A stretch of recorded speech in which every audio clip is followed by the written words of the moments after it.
My guest this hour is Dr. Colin Ross. Dr. Ross is an internationally recognized and renowned clinician, researcher, author, and lecturer in the field of dissociation and trauma-related disorders. Dr. Ross's book, The Trauma Model, a solution to the problem of comorbidity in psychiatry, was first published in 2000. In addition, Dr. Ross has authored over 170 professional papers and has reviewed for numerous journals and grant agencies and is a past president of the International Society for the Study of Trauma and Dissociation. Dr. Ross, welcome to the show, and I'm going to let you go ahead and get started. What do you want to start with this morning? What do you want to talk about? Well, I did write that book called The CIA Doctors, and it's based on 15,000 pages of documents from the CIA, which were basically declassified in the 70s. Plus, I went to the medical school library over and over and collected lots and lots of papers from journals from the 50s, 60s, a little bit into the 70s, and then pieced it all together.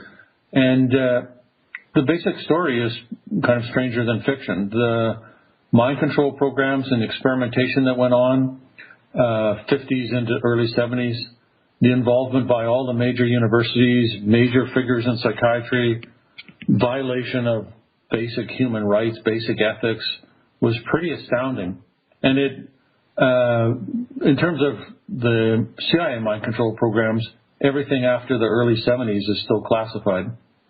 Let me ask you a question. Did a lot of this originate with the Nazi mind control programs and the scientists were brought over with Operation Paperclip? Did you find any of that in your research?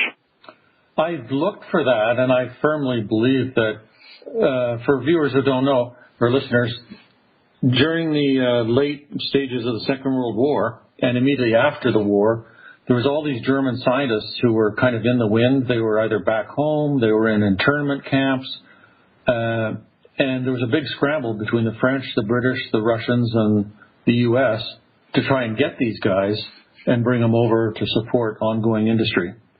And so the problem was, besides all the politics of that scramble, the problem was that many of them couldn't get State Department visas because their status was war criminal. So what the CIA did was it set up a series of programs, of which Paperclip is the best known, to bring Nazi scientists over and route them around the State Department visa requirements. And this includes, all of this is 100% fully documented, includes Werner von Braun and leading members of the NASA rocket program, all kinds of scientists from all different areas of medicine, physics, propulsions, engineering, film. And the only people who are missing from the public record is the psychiatrists. So there had to have been psychiatrists brought over. Just nobody's nailed down exactly who they were, their names, where they came from, where they were brought to. But I would say beyond a shadow of doubt, there had to have been psychiatrists brought over. And we know for a fact that there was mind control experimentation in the death camps. That also was established, including with several different hallucinogens. And one of the most famous MK Ultra doctors is he was born originally in Scotland, but he basically spent his career in McGill in Montreal, Ewan Cameron. And he was president of American Psychiatric Association, Society for Biological Psychiatry, Quebec Psychiatric Association, Canadian Psychiatric Association. Okay, Doc, we're going right to break. We're going to come right back. I want to ask you about the drugs that were used in the MK Ultra program, how they were developed, who put them into the people, and why it was done. We'll be right back. Okay.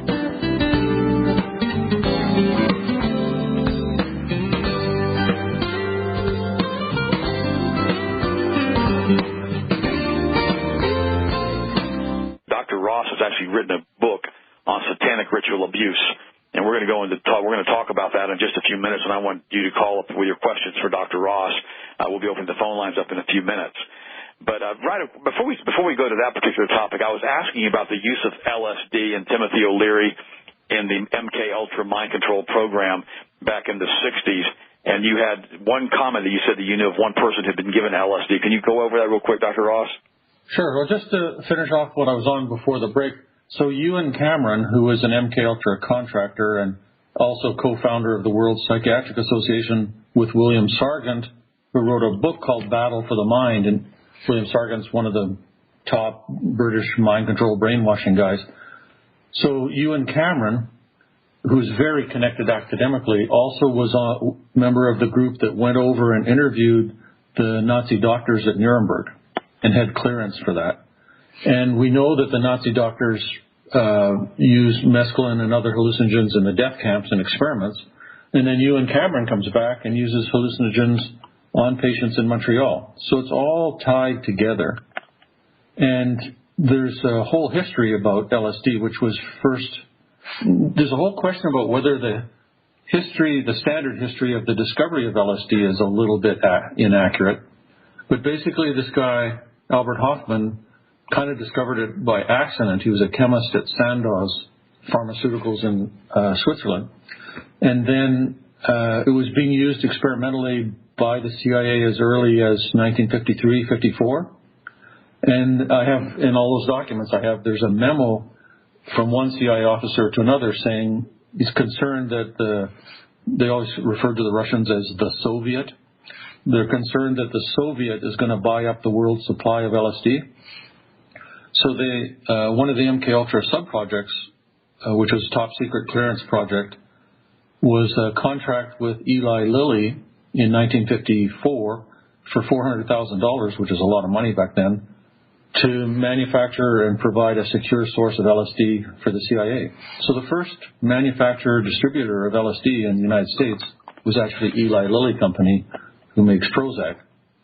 And then LSD was being used by CIA officers themselves, and both military contracts and CIA contracts, LSD was being given to all kinds of different people, which is basically how Ken Kesey, Timothy O'Leary, all these well-known people got turned on to LSD.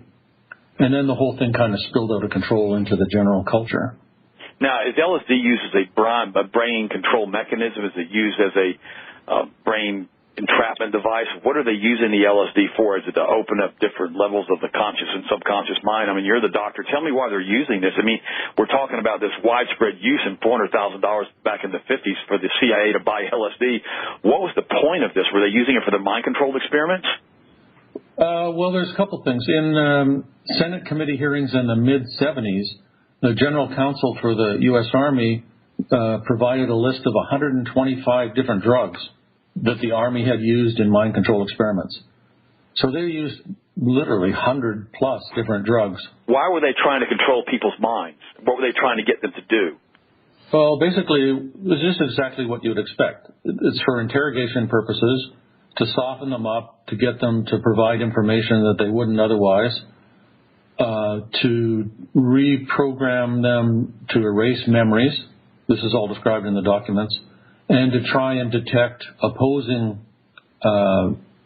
Manchurian candidate spies, basically, and also for the creation of Manchurian candidate spies.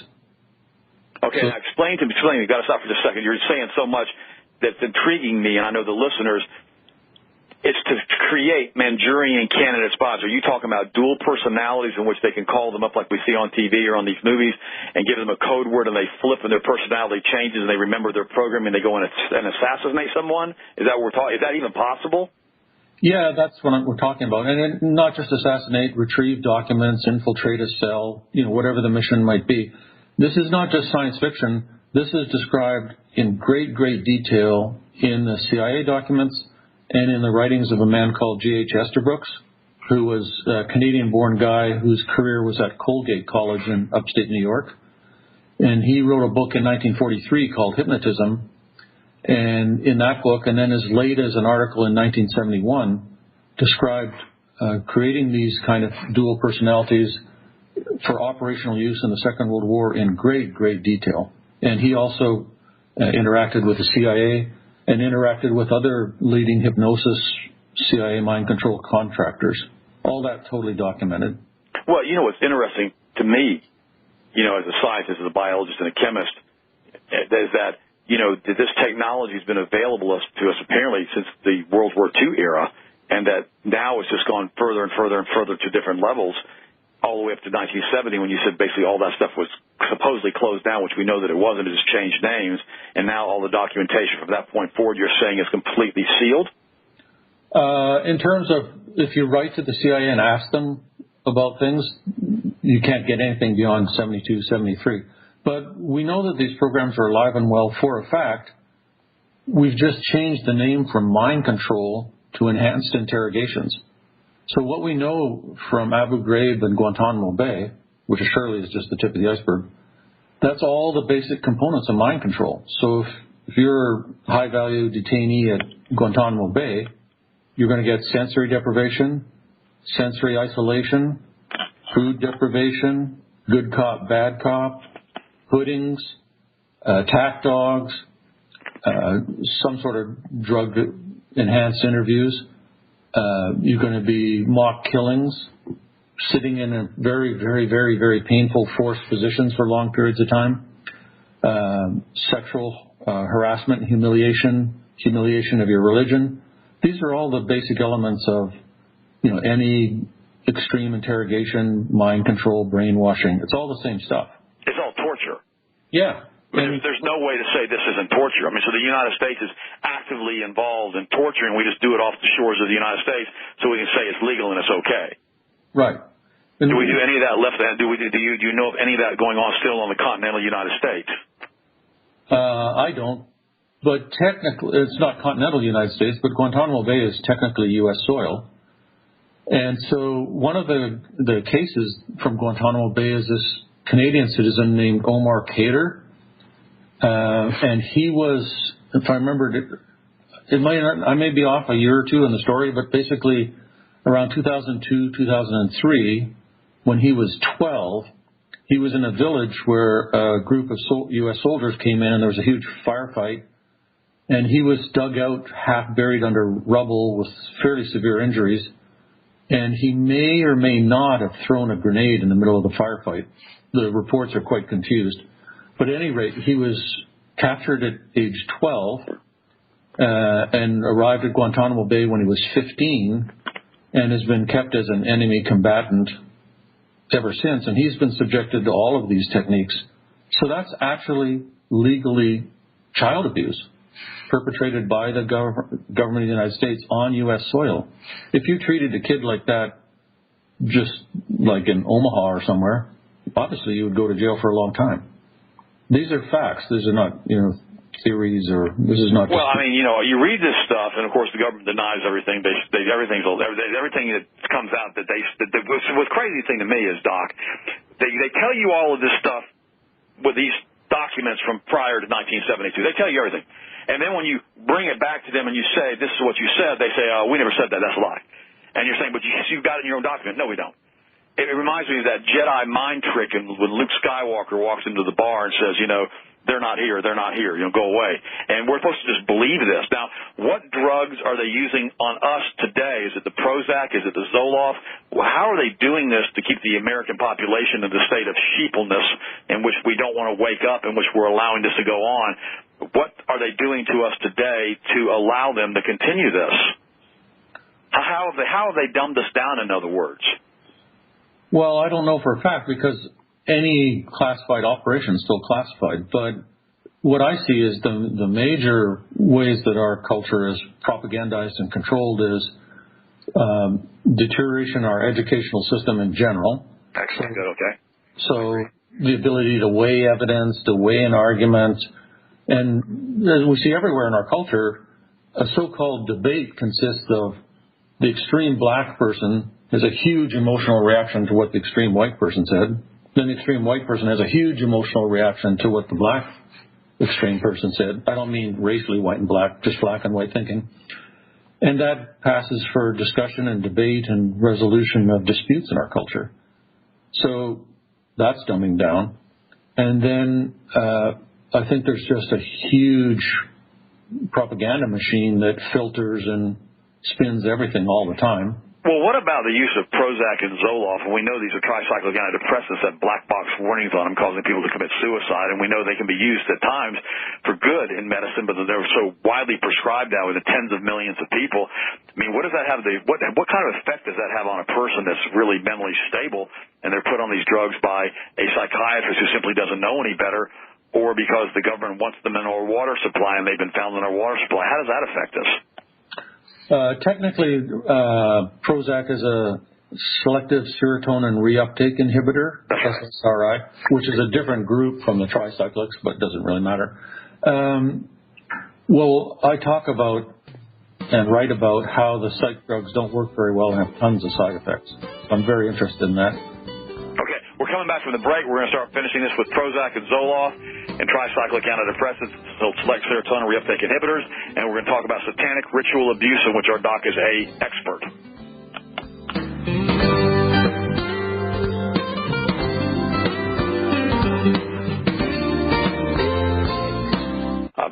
Brilliant man, but we want to talk right now. We want to finish talking about what we were saying concerning the use of Prozac and tricyclic antidepressants and serotonin reuptake inhibitors and how they're used as far as the brain mechanism, if they're good or if they're bad, if they can be abused. Okay, Doc, tell me about Prozac and Zoloft, and if it's being overused, if it's being abused, if it can be used to basically change people from a mental standpoint. Well, how is it being used, and can it be used in these MK Ultra mind control experiments? Well, there's that group of drugs, SSRIs, and they're very, very widely prescribed. And basically, they block serotonin from being retaken back up into the nerve cell, so it hangs around in the synapse longer, so it gives the serotonin level a boost. And that seems to be how they work. So there wouldn't be any point in prescribing them if they didn't change your mind, right? Oh, okay. So nobody can really debate they change your brain and you change your mind. My main point about those drugs is, number one, they either are barely more effective than placebo or not at all more effective than placebo. And there's lots and lots of data demonstrating that. And then the stuff that I've read said that either the omega-3 oils, the 5-hydroxyl-tryptophan, that activated methylated B vitamins, all these different types of nutrients that you put into your body, into your brain, can actually be more effective than these SSRIs or the tricyclics. And the sad part about it is that they're very rarely ever prescribed. As far as the nutrition part of it, the doctors immediately go right straight into the tricyclics. But let's go ahead and drop off that topic right now. Let's talk, because we're fixing to open the phones up, but they're going to go nuts. Let's talk about the satanic ritual abuses taking place that you've interviewed and actually had people, I guess, you've spoken to that have had this happen to them. And tell me about what they do during these abuses and why they do it. Okay, so what I'm going to talk about now is what patients with multiple personalities, most of them, describe to me, which I can't prove is real and I can't prove is not real. So this is different from the CIA stuff that's completely documented. Okay, we're good. So many hundreds of people have described to me growing up in these family-oriented, there's several different levels of them. Some is just kind of the family and a small group and some kind of like fringe cult kind of setting. And then some describe much more. Okay, now hang on one second, Doc. You're saying hundreds of people have told you this. Yeah.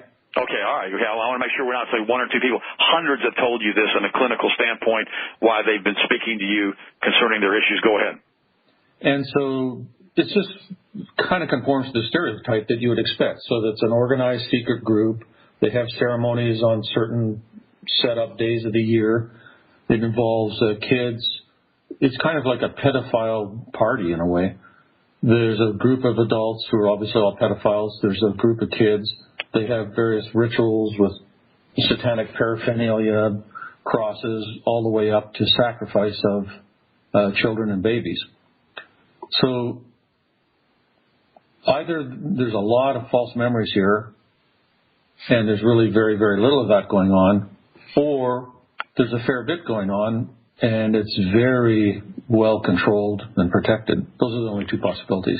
Well, now, Ted Gunderson, he was the head of the FBI in Los Angeles County for years and years. He came forward and said he'd uncovered a huge satanic network of pedophilia, childhood sacrifice, childhood blood drinking, and he went on to describe that this was prevalent in L.A. County and in the Hollywood industry.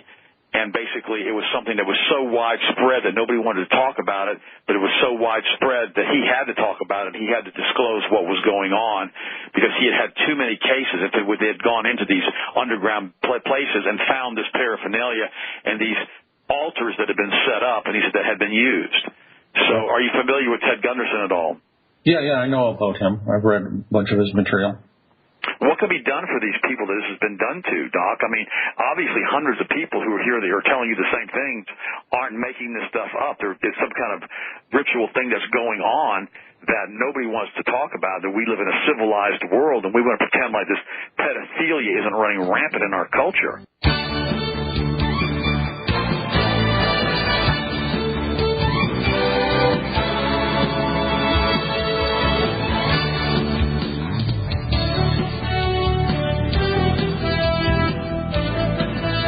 Okay, back with Dr. Ross. If you're like me, you're kind of sitting there, thinking, wow, this is unbelievable. We've got a psychiatrist on the line right now who's actually telling us that what we've heard about all of this satanic abuse is real. He's actually spoken to people that have told him this in their psychiatric sessions, trying to figure out how to cope with all of this. And it was interesting. I was watching a video last night of a lady that I want to bring on the air, and she basically said that her father is the one who sold her into this, and that she had to have, her father was in trouble with the CIA, in trouble with the government, and they used her coming from the satanic child abuse family, and he sold her into the basic CIA MKUltra mind control protocol, in which she worked in, and she starts talking about all of these different people, including one of the presidents of the United States that was involved in this. I'm going to let her tell you who that person is. So tell me about that, Doc. Is that true? I mean, have you heard that same analogy that these people are being sold into this by their parents who have gotten in trouble with the government? Okay, so there's two levels of true here. Go ahead. So it's true that I've heard these kind of stories from many different people. Okay. But I can't prove that the story is actually true. Well, no, you can't, because, I mean, it's kind of like anecdotal evidence in a research paper. I mean, if you have 500 people that take statin drugs and end up with kidney failure, you can't say that you have statin drugs causing kidney failure. You can say it's anecdotally been proven, but I can't prove that because there's not a double-blind clinical research study proving that. So you're kind of handicapped as to what you can say. But when you have hundreds of people saying the same thing who don't trade notes, who don't know one another, and are coming to you with the same stories, there's a high probability that some of what they're saying is true. Right, I agree with that. Okay, so go ahead. So tell me, is that how they come in? Well, as I was saying during the break to you, there's several. This is again what I've been told. Several different pathways to recruitment. More commonly, it's my dad was in the military, my dad was in the intelligence community, or I was living near a base. He was a contractor onto the base, and there was some sort of enhanced special education, gifted kids, after-school enrichment program of some kind. And that was how I was recruited in. And then there's a subgroup of people who say, I grew up in a satanic cult family, and either the military CIA had dirt on my dad and basically forced him to hand me over, or my dad must have got paid off or got a thrill out of it somehow. So the kid obviously doesn't know the background of how it was set up by the adults.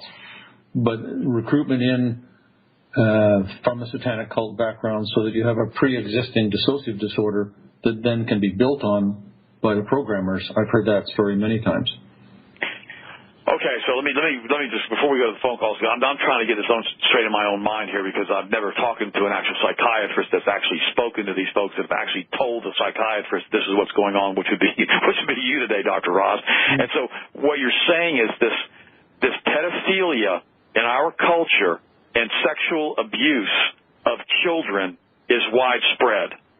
Well, that's an undisputed fact. Child sexual abuse and child pornography are multi-billion-dollar industries in the United States. I mean, have you heard anything about the United Nations being involved with child trafficking? Yeah, I've heard rumors about all those kind of things. I don't have any solid evidence of any kind. Okay, real quick, I wanted to go back to the Power Hour Mall. The book, The CIA Doctors, Human Rights Violations by American Psychiatrists, by Colin A. Ross, is available at the Power Mall. You need to go there and get a copy of this book for yourself. My name is Ted Brower. You guys already know that. You can go to healthmasters.com and get, you want to get a copy of my health newsletter that we send out a couple times a week. You can get that for free. I'm just sitting here almost, it's kind of like this, Dr. Ross. I read this stuff all of the time, and guys, listen to them. All my phones are lit up now, so you guys just give me a break here for calls. We're going to start getting phone calls in just a second. But I read all of this stuff, and they say psychiatrists have said, this psychiatrist says, that psychiatrist says, this is being used. The MK Ultra program was used with pedophilia, with child satanic sacrifice, child satanic blood drinking, child satanic rituals. And now you're telling me you have hundreds of patients that have come forward and have spoken to you, but not comparing notes, and told you about the same thing. Now, this guy, listen to me. This is one psychiatrist out of the tens of thousands of doctors and psychiatrists. I don't know how many psychiatrists actually are in the United States. Dr. Ross would probably know, that have been dealing with patients that have associative personality disorders because of satanic ritual abuse and seeing this stuff and being involved in all this stuff. I mean, it's kind of like this. You kind of know it's true, but you really don't want to know it's true. But then you find out someone like Dr. Ross comes forward and says, yeah, this is all true. Tim, you've been so patient in New York. I know you may not be talking to what Dr. Ross wants to talk about, but you have a comment, please. Tim in New York, go ahead. You hear me?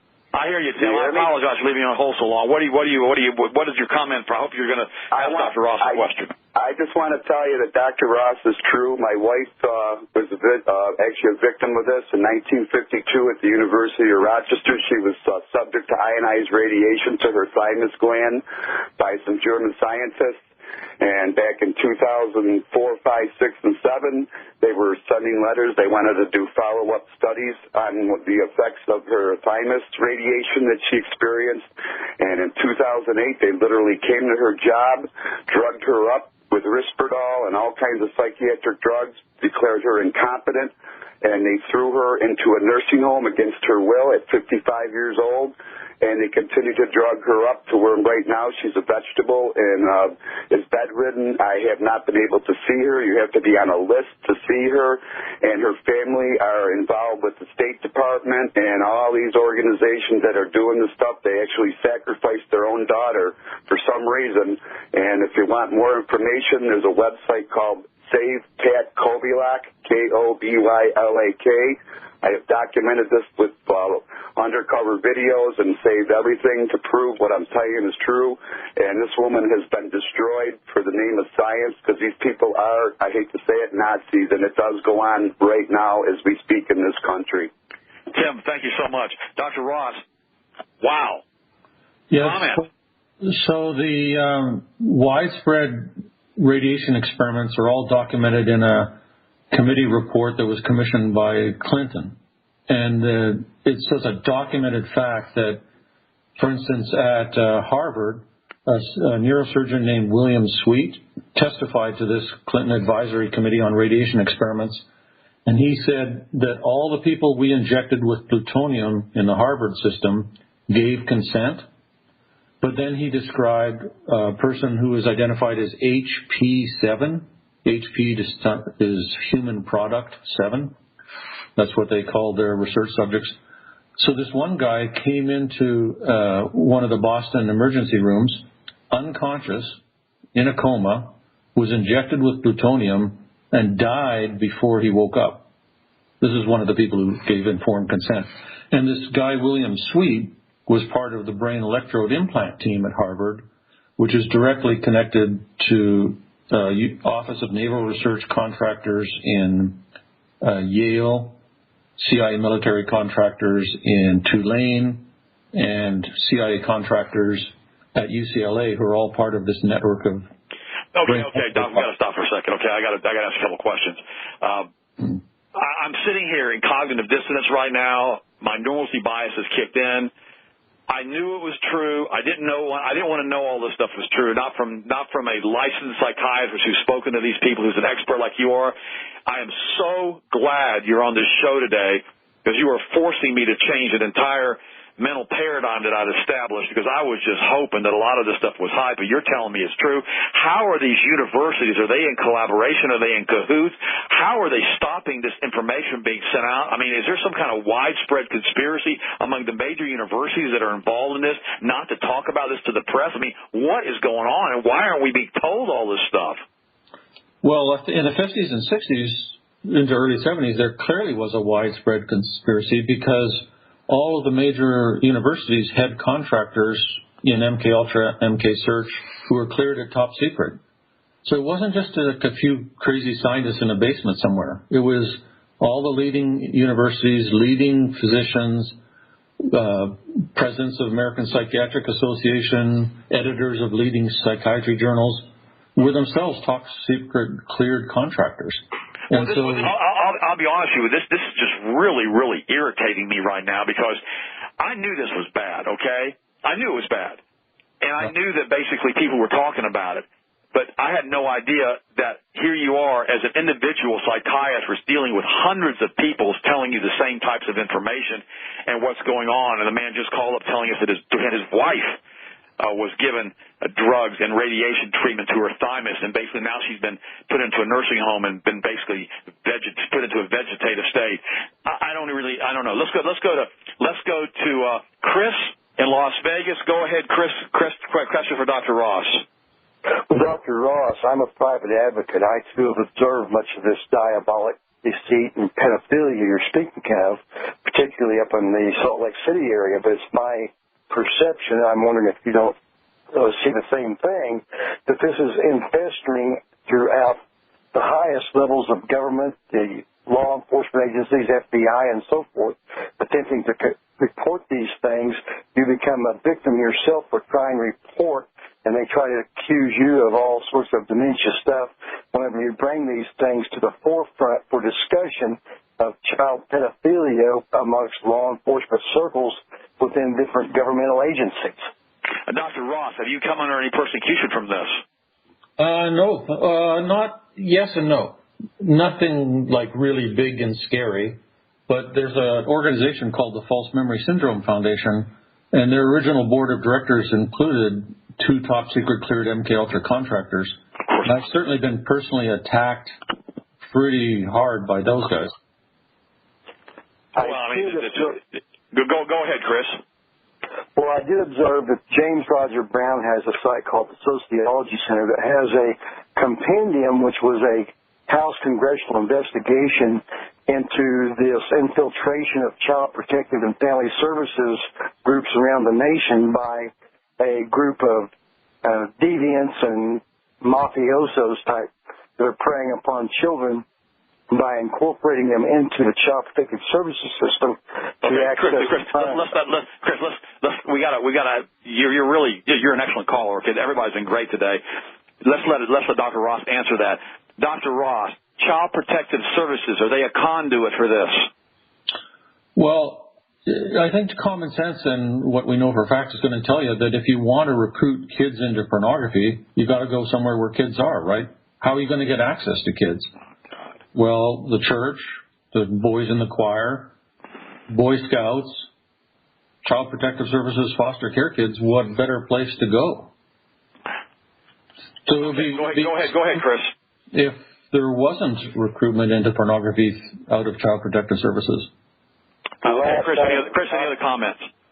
The last item for Dr. Ross, one of the cases I've been deeply involved with, the female adult seems to be an offspring from the Zodiac in California, which relates back to your Gunderson comment and the family of Manson and the groups up in Petaluma.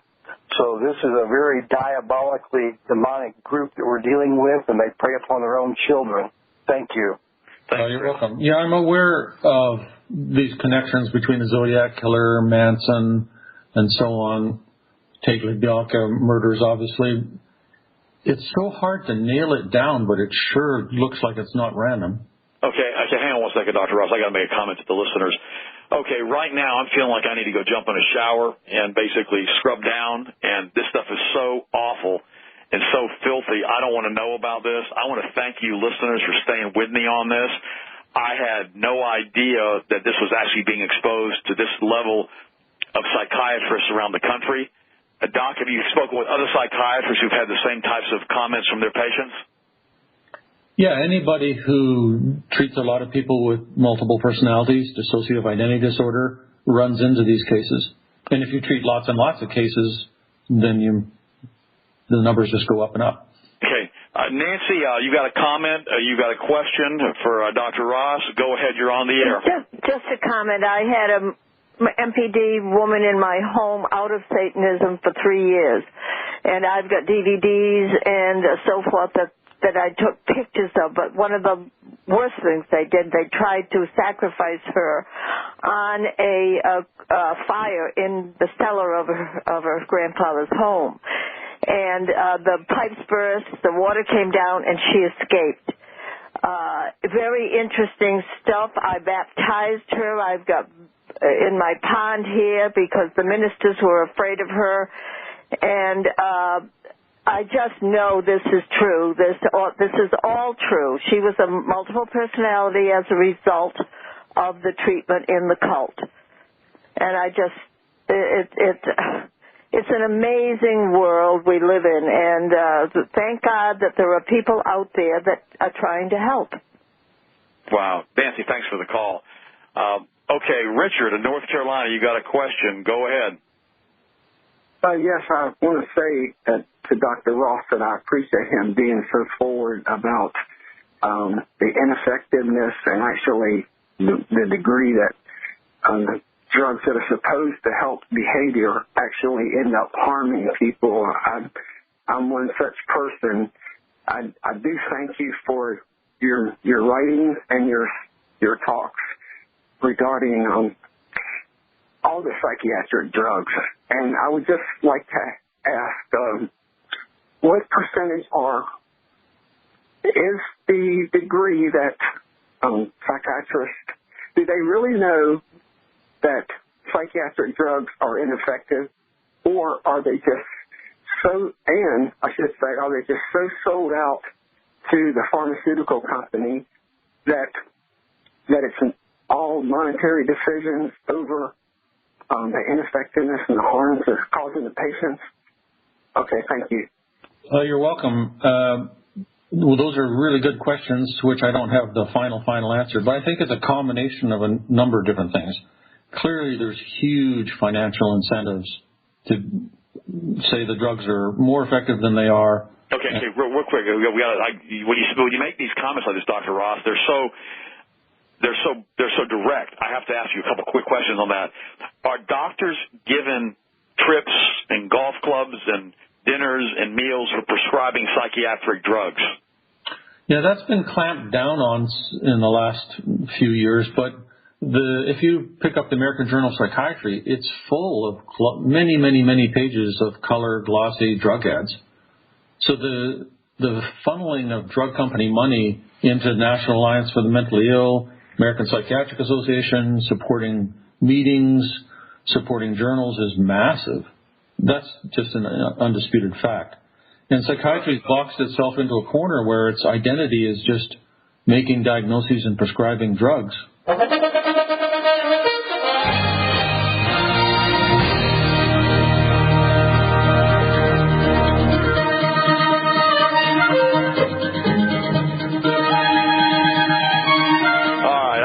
More fun off the air with Doc here than we are on the air. I said something to him a second ago while we were basically on the break, and I'm going to ask him the same question again and basically let him say the same thing if I can remember how I phrased it. I was asking the doc if there were any drugs that actually were effective in the treatment of psychiatry, and he said just a few, only minimally, very rarely. And then I asked him about the CCHR, which is an organization through the Church of Scientology, which I don't endorse whatsoever, but the CCHR is a really good subgroup of that church which talks about the dangers and the abuse of the psychiatry. And then I asked you a question, basically, Doc, if there was any doctors that you thought were actually doing what they're supposed to do, and you said just barely, just a few. Is that correct? Yeah, I think the whole profession is just off the rails into this brain chemicals, drugs, genes model, and it's just not the reality of mental health. The whole profession is off the rails with brain chemicals. Okay. All right, another comment we do a whole show on. Okay, Michael in New York, go ahead. Your questions for the doc. Michael in New York, go ahead. Yes, just some comments, gentlemen. First of all, what you're dealing with is clearly sorcery, the black magic kind, which reminds me of the USA Today paper back in November when they had that special sales on Friday. That caption was, Black Magic Friday is back. So it's in our face all the time. We have to be looking at it, looking for it. And I don't know if you're familiar with Kinder Care, but that was a business with old man Pappy George Bush with his associate Mr. Hinckley, the dad of the Hinckley that shot Reagan in the back. And they have kinder care where they work with kids pre-kindergarten. And all this kind of activity was reported over many years and verified eventually. And then last, they also, through rock and roll, they sold their souls for rock and roll. You look that up on YouTube, and you'll see that the whole industry is all oriented around devil worshiping, and Anton LaVey, or Levi, of San Francisco's Church of Satan, was the center of it as well, where they took the masters from the record companies and dedicated to Satan before they pressed it into vinyl, then released it to sale through the stores to get into everybody's homes. Okay, thanks so much for your call, Michael. Okay, satanic music, satanic lyrics. We certainly know that Madonna and her Grammy Awards and her halftime ceremony and Katy Perry and all this stuff was pretty evil stuff. Is this being used for mass hypnosis, Doc, or just these imagery and these symbols are being used? What's going on with that? I don't know what I think about that for sure. Whether it's just kind of going on or how much, organized program there is behind it. Okay, Doris in Tampa, you've got a question for Doc. Go ahead. Thank you. Although I may be off the subject somewhat, but I need help, Mr. Brewer, in that, of course, I'm down in Florida, too. But before panic attacks were even talked of or thought of is when my condition started. And I would like to know, is there anything supplemental from a nutritional standpoint that can help with withdrawal symptoms? Because I have really always hated taking chemicals. Doris, stay on hold. I'll talk to you during the break because this is a little bit off subject, but I'll discuss this with you after Dr. Ross goes off the air. That sounds great. You know what's interesting, Dr. Ross, is that you've opened my eyes to the legitimacy of all of this. You've opened my eyes to the fact that there's a lot of stuff going on that's being documented by credentialed scientists and psychiatrists like yourself. And it was interesting. I was telling you this. I was talking to some psychiatrists out of New York a few years ago at a dinner table we were having on a cruise, and they started asking me all these questions. I started asking them all the questions. They started doing a quick psychoanalysis on me, asking me basically if I was paranoid, I guess. I don't know. And I thought that was kind of odd. But, the sad part about it is it seems as though, and Doc, I want to thank you so much for being on, but it seems as though whenever we basically do something that's against the mainstream media, against the mainstream medicine, against all of this, they like to put us in a pigeonhole and wonder if we're okay. Thank you so much for being on with me today, Doc. No, thanks for having me.